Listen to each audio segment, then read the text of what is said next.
도널드 트럼프 전 대통령이 성추문 입막음 의혹 사건과 관련해 모든 혐의에 대해 유죄를 선고받았습니다. 워싱턴 연결해 자세한 내용 알아보겠습니다. 정호윤 특파원. 네, 워싱턴입니다. 말씀하신 것처럼 트럼프 전 대통령 형사재판 배심원단이 이틀 만에 심리 결과를 내놨습니다. 배심원단은 트럼프 전 대통령에게 제기된 34개 혐의 모두에 대해 유죄라고 판결했습니다. 전직 성인 영화 배우와의 성관계 폭로를 막기 위해 우리 돈 1억 7천만 원을 건네고 회사 기록까지 조작했다는 혐의를 배심원단이 모두 인정한 겁니다. 미국 역사에서 전 현직 대통령이 형사 피고인으로 재판을 받은 것도 트럼프가 처음이고 유죄가 인정된 것 역시 이번이 처음입니다. 바이든 대통령 측 입장도 나왔는데요.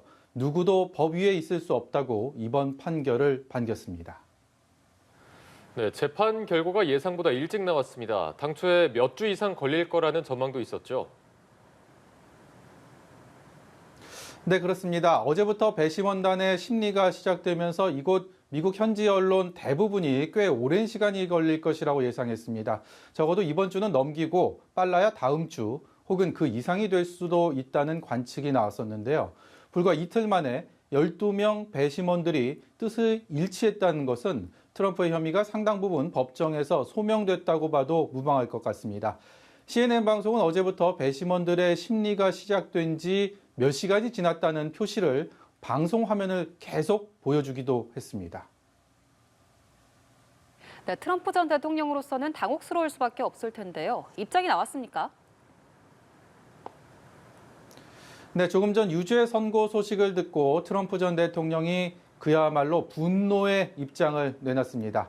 자신은 무죄고 진짜 판결은 오는 11월 대선에서 나올 거라고 말했는데요. 많은 분들이 보셨을 겁니다. 트럼프 전 대통령이 거의 매일 법정을 오가며 했던 말, 바로 나는 무죄고 유력 대선 후보의 발목을 잡기 위한 정치적인 희생양이다라고 되풀이해왔죠. 하지만 자신만만하던 표정은 유죄 선고와 동시에 사라졌습니다.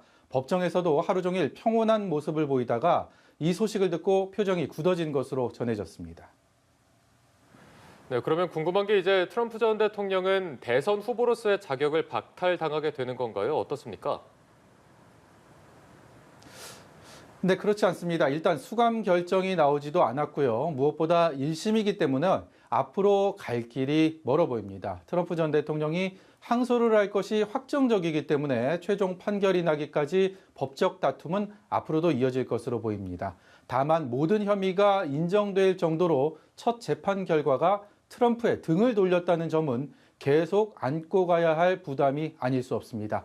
앞서 트럼프 캠프에선 유죄가 선고돼도 대선에는 지장이 없을 거라며 자신감을 내비치기도 했는데요. 각종 여론조사마다 트럼프가 유죄를 선고받으면 지지하지 않겠다는 견해가 적지 않아서 타격이 있을 거라는 것이 미 정치권의 중론입니다. 지금까지 워싱턴에서 연합뉴스TV 정호윤입니다.